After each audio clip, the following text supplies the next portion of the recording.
おはようございます。皆さん、私の名前はAinu Parkerです。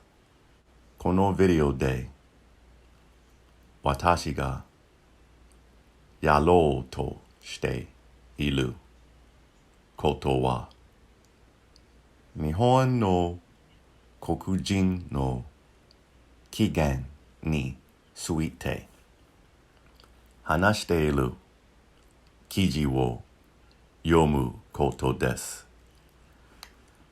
この記事がどこまで真実かはわかりませんが、元の記事と説明欄へのリンクを記載しておきます。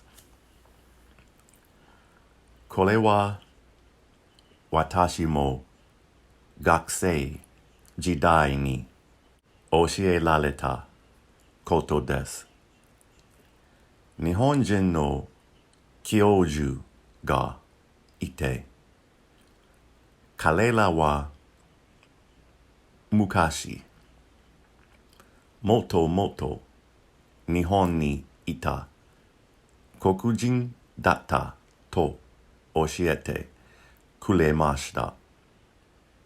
そして、その人々はアイヌ民族として知られています。先ほども言いましたが、その情報がどこまで真実かはわかりませんが、現時点では英語のみの記事を読むつもりです。この記事はルノコ・ラシディによって書かれています。ルノコ・ラシディは著名な歴史家であり、世界旅行者であり、初期アジアにおけるアフリカの存在などの数冊の本の著者または編集者です。彼の最新作には2012年の Black Star, the African Presence in Early Europe と African Star over Asia, the Black Presence in the East があります。ラシディさんは現在世界各地へのアフリカ遺産トゥーをコーディネーティングしている。詳細については彼に手紙を書いてください。彼の E メールは lunoko@yahoo.com であるか、彼のウェブサイト junoko.com にアクセスしてください。それでは記事を読み始めましょう。There is a Japanese proverb that goes like this.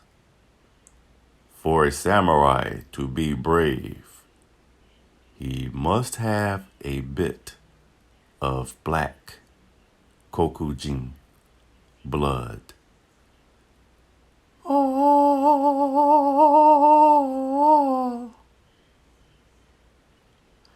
In 1994, I was invited to Japan to lecture at 2 United States military bases. It was to be my initial trip to the east part of Asia, and my second travel experience in Asia overall. I visited India for the first time in 1987. Japan turned out to be an exceptionally important trip for me, and the lectures themselves went very well. I gained a great deal of information, and for the first time, I had the opportunity to interact with the Ainu, some of Japan's most ancient residents. I also attended a really exciting exhibit on women in ancient Egypt while it was on tour in Tokyo. Now, I have always thought of Japan as a fascinating country and felt extremely fortunate to be able to travel there. But I felt that I knew quite a bit about the Black presence in early Japan, even before I first touched down on Japanese soil. The Black presence in early Japan.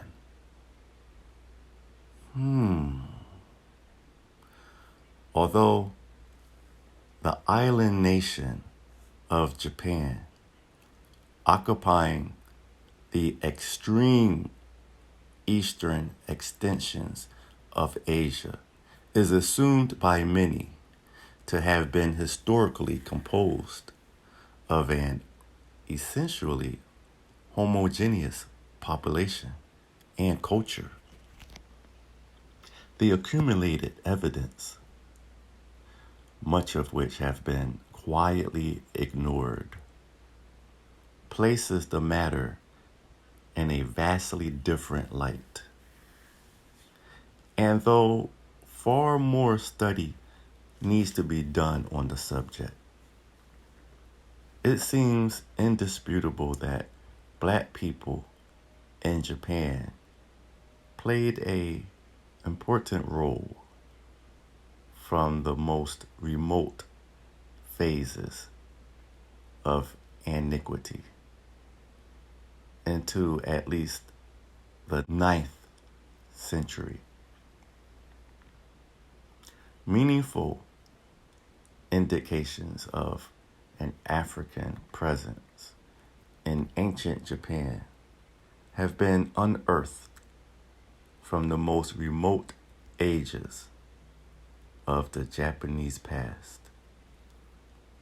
To begin with, and as a significant example, a February 15th, 1986 report carried by the chronicled that the oldest Stone Age hut in Japan has been unearthed near Osaka. Archaeologists date the hut to be about 22,000 years old and say it resembles the dugouts of African bushmen. According to Wazuo Hirose of Osaka Prefecture of Education's Cultural Division, other homes almost as old have been found before, but this discovery is significant because the shape is cleaner, better preserved, and is similar to the African dugouts.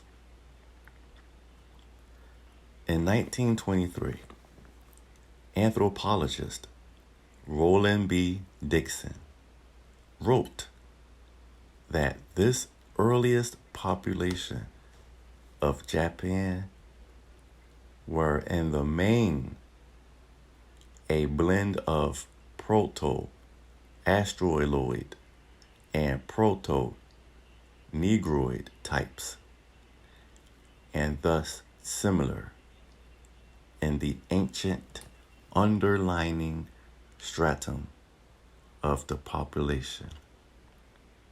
Southward along the whole coast and throughout Indochina and beyond to India itself. Dixon pointed out that in Japan, the ancient Negrito element may still be discerned by characteristics which are at the same time exterior and osteologic. In his last major text, published posthumously in English in 1991, the brilliant Dr. Cheikh Anta Diop, between 1923 and 1986, pointed out that in the first edition of the 1954, I posted the hypothesis that Koshuku Jinshu wa Osolaku Koki Kyuseki Jidai no Owari Kolo Kanrei na Kiko de Kokujin to Hakujin no Konketsu no Kekka Umareta ni Chigai arimasen. This idea is widely shared today by Japanese scholars and researchers. One Japanese scientist, Nobuo Takano, M.D., chief of dermatology at the Hamamatsu Red Cross Hospital, has just developed this idea in Japanese that appeared in 1977, of which he was kind enough to give me a copy in 1979 when passing through Dakar. He visited my laboratory with a group of Japanese scientists. Takano maintains in substance that the first human being was black.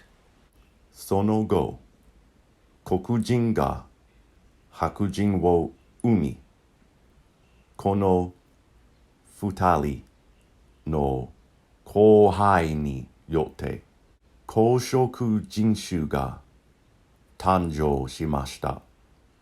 These three stages are in fact the title of his book in Japanese. As he explained it to me as to linguistics in 1987, former Senegalese President Leopold Senghor noted that the people who populate the island of Japan today are descendants from the Kokujin. Let us not forget that the first population of Japan was Kokujin and gave to Japan their first language. Sakanoyue no Tamula Malo Seitai Shogun of early Japan. Of the black people of early Japan, the most picturesque single figure was Sakanoyue no Tamula Malo, a warrior symbolized in Japanese history as a paragon of military virtues and a man who has captured the attention of some of the most distinguished scholars of the 20th century America.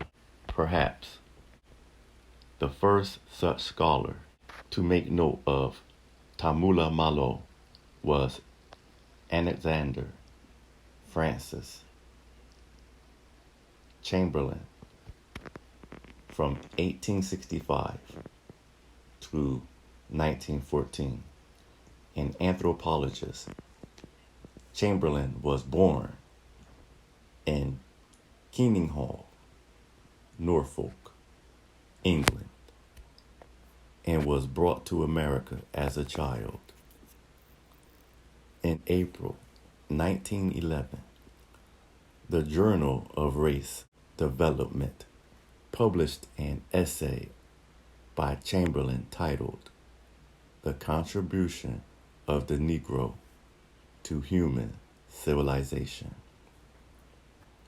While discussing the African presence in early Asia, Chamberlain stated in an exceptionally frank and matter-of-fact manner, "And we can cross the whole of Asia and find the Negro again, for when, in far-off Japan, the ancestors of the modern Japanese were making their way northward against the Ainu, the aborigines of the country, the leader of their armies was Sakanoue Tamula Malo,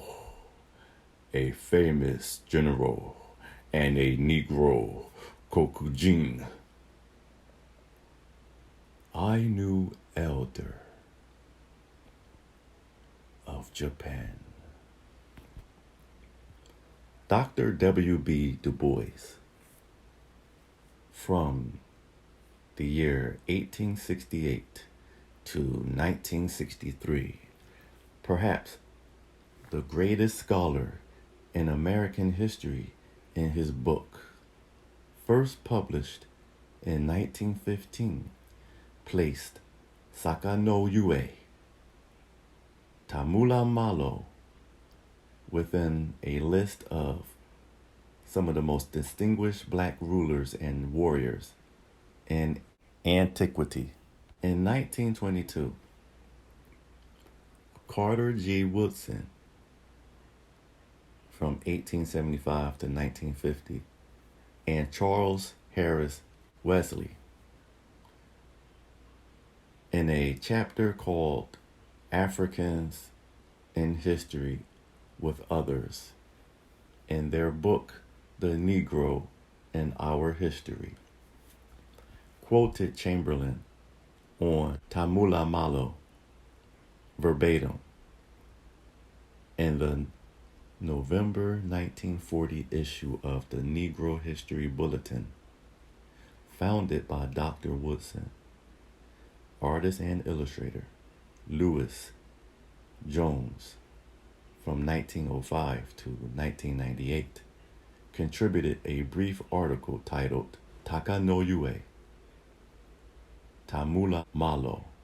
In the article, Jones pointed out that the probable number of Negroes, Kokujin, who reached the shores of Asia may be estimated somewhat by the wide area over which they were found on the continent.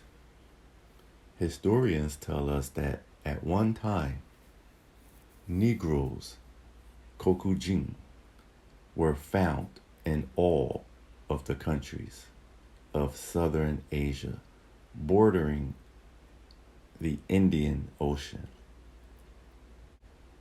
and along the east coast as far as Japan. There are many interesting stories told by those who reached that distant land, which at the time they called Chipango. One of the most prominent characters in Japanese history was a Negro Kokujin warrior called Takano, Tamula Malo. Very similar themes were expressed in 1946 in the first section of a book by Beatrice Fleming and Marion Pride, in which was contained a small chapter dedicated to the Negro general of Japan, Takano Tamula Malo. In 1940, the great Joel Rogers, during the years of 1883 to 1966, who probably did more to popularize African history than any scholar of the 20th century, devoted several pages of the first volume of his book to the black presence in early Japan. He cites the number of studies that was accomplished by scholars and anthropologists, and even goes as far as to raise the question, were the first Japanese Negroes Kokujin? In the words of Rogers, there is a very evident Negro strain in a certain element of the Japanese population, particularly those in the South. Embert says the Kokujin Negro element in Japan is recognizable by the Negroid aspect of certain inhabitants with dark and often blackish skin, frizzy and curly hair. The Negroites are the oldest race of the Far East. It has been proved that they once lived in eastern and southern China as well as in Japan, where the Negroid element is recognizable still in the population. Rogers mentioned Tamula Malo briefly in the first volume of, also published in 1946. Regrettably, Rogers was forced to confess that I have come across certain names in China and Japan, such as Takano, Tamula Malo, the first shogun of Japan, but I did not follow them up. Takano, Tamula Malo, was a warrior symbolized by early Japanese history as a paragon of military virtues. Could it be that this was what Dr. Diop was alluding to in his first major book, when he directed our attention to the tantalizing and yet profound Japanese proverb, which goes like this: For a samurai to be brave, he must have a bit of black Kokujin blood. Adwo Asante Abi Wunro. Reference Tamula Malo in the 1981 publication, and wrote that he was an African warrior. He was prominent during the rule of the Japanese Emperor Kawamu, who reigned from 782 till 806 AD. In 1989, Dr. Mark Hyman authored a booklet titled, in which he stated that the fact remains that Takano Tamula Malo was an African. He was Japanese. He was a great fighting general. He was a Japanese shogun. However, the most comprehensive assessment to date of the black presence in early Japan and the life of Sakanoue no Tamula Malo is the work of art historian and longtime friend and colleague, Dr. James Brewson. Brewson is the author of several other important texts. In a 1991 publication titled, Brewson accurately noted that in order to fully understand the world of Sakanoue Tamula Malo, we must focus on all aspects of the African presence in the Far East. Sakanoue no Tamula Malo is regarded as an outstanding military commander of the early Heian royal court. The Heian period, which was during 794 till 1185, derives its name from Heian Kyo, which means the capital of peace and tranquility, and was the original name for Japan's early capital city, Kyoto.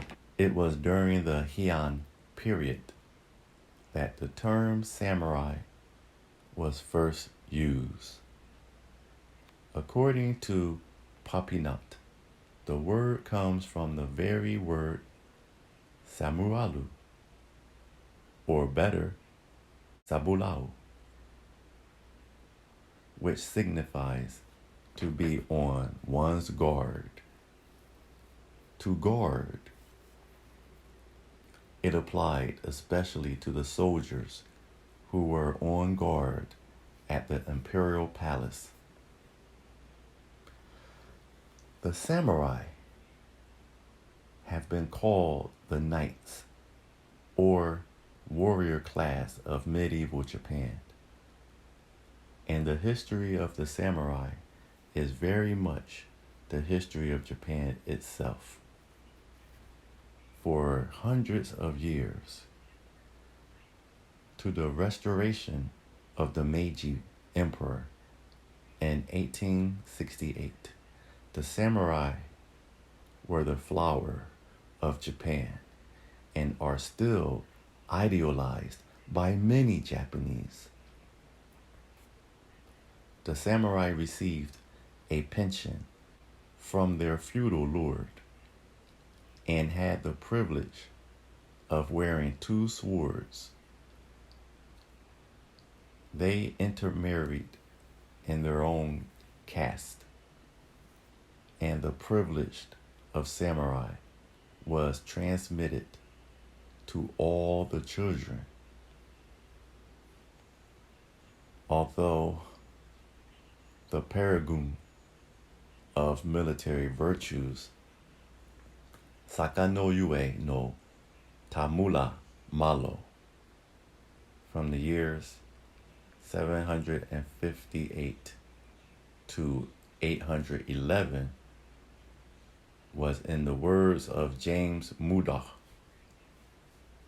which is, in a sense, the originator of what was subsequently to develop into the renowned samurai class. He provided in his own person a worthy model for the professional warrior of which to fashion himself and his character in battle, a veritable war god in peace, the gentlest of manly gentlemen, and the simplest and assuming of men. Throughout his career, Tamula Malo was regarded for his services with high civil as well as military positions. In 797, he was named Barbarian, subduing Generalissimo Sei Tai Shogun, and in 801 till 802, he again campaigned in northern Japan, establishing fortresses at Izawa and Shiwa, and effectively subjugating the Ainu people. In 810, he helped to suppress an attempt to restore the retired emperor Heizei to the throne. In 811, the year of his death, he was appointed Great Counselor, Dainagon, and Minister of War, Hyobukyo. Sakano no Tamula Malo was buried in the village of Kulis, near Kyoto, and it is believed that it is his tomb, which is known under the name of Shogun Zuka. Tamula Malo is the founder of the famous temple Kiyomizu-dera. He is the ancestor of the Tamula daimyo of Mutsu. Tamula Malo was not only the first to bear the title of Sei Tai Shogun, but he was also the first of the warrior statesmen of Japan. In later ages, he was revered by military men as a model commander and as the first recipient of the title shogun, the highest rank to which a warrior could aspire.